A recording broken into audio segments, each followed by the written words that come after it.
Welcome to this series where I'll be discussing the 2026 ACC AHA guideline on the management of dyslipidemia. This is Endo in a Bite, where I break down endocrine concepts or lengthy guidelines into focused, high-yield pieces you can actually remember. For the full board-centric framework, I've built it all out in easy endo prep, designed to keep you efficient, current, exam-ready, and sharp in clinic. Visit www.easendoprep.com to enroll in the full course or start your free trial. Today, we will be discussing the role of the standard lipid profile in cardiovascular risk assessment and how it guides lipid-lowering therapy in clinical practice. The core concept here is this: a standard lipid profile, whether fasting or non-fasting, is the foundation for cardiovascular risk assessment and for guiding lipid-lowering therapy. In most patients, a non-fasting lipid panel is completely appropriate. LDL levels change very little between fasting and non-fasting states, and post-meal triglyceride increases are usually modest. So for routine screening and risk estimation, you can use a non-fasting panel. Now, there is an important caveat. Fasting still matters in specific situations. So when should you actually get a fasting lipid panel? There are three main scenarios. First, if the patient has a family history of dyslipidemia or premature atherosclerotic cardiovascular disease. Second, if you suspect a disorder of triglyceride metabolism. And third, if the non-fasting triglycerides are very high, specifically greater than 400 milligrams per deciliter, because high triglycerides can interfere with accurate estimation of LDL. So in those cases, fasting improves accuracy. Now let's discuss how we estimate LDL. Historically, we used the Friedewald equation. We now prefer newer equations, specifically the Martin-Hopkins equation or the Sampson equation. Because the Friedewald equation becomes inaccurate as triglycerides rise and tends to underestimate LDL, the newer equations perform better across a wide range of triglyceride and LDL, including in non-fasting states. When your lab reports LDL, you want it calculated using one of these newer methods, not the older Friedewald approach. Now, another important point.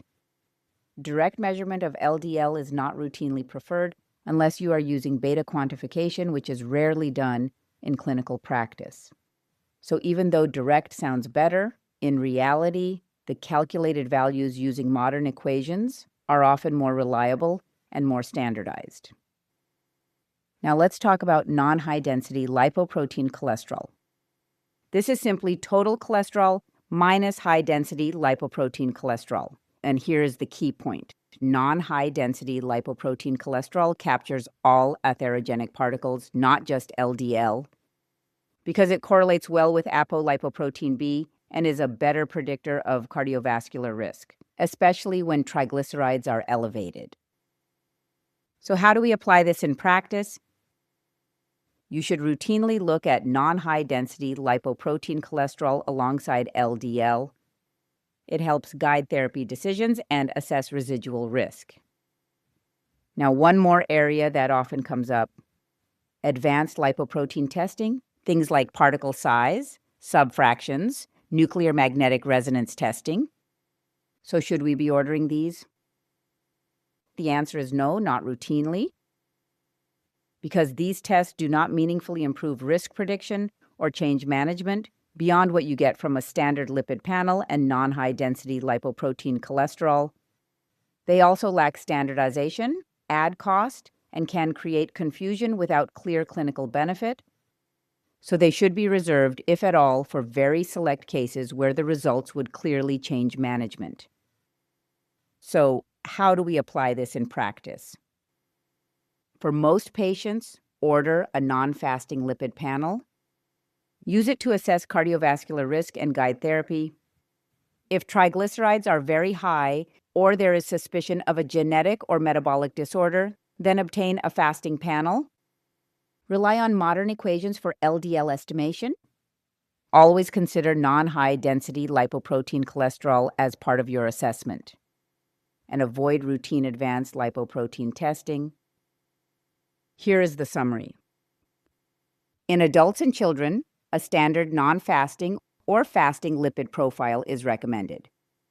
In adults and children with a family history of dyslipidemia or premature cardiovascular disease, a personally known or suspected disorder in triglyceride metabolism, or when a non-fasting lipid profile reveals a triglyceride level greater than or equal to 400 milligrams per deciliter, a fasting lipid profile should be performed to more accurately estimate the LDL level.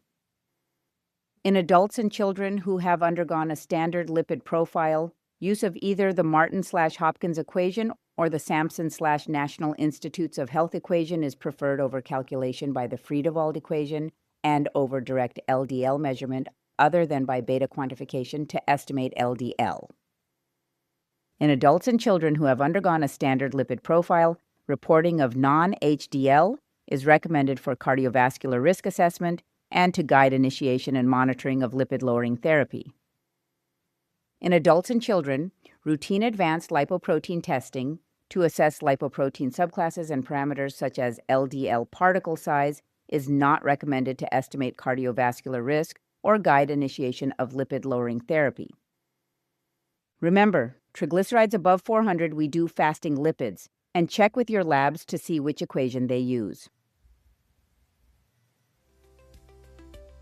This was another bite-sized episode of Endo in a Bite.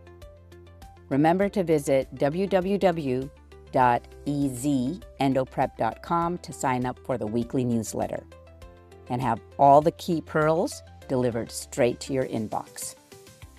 Let's get through this document one bite at a time.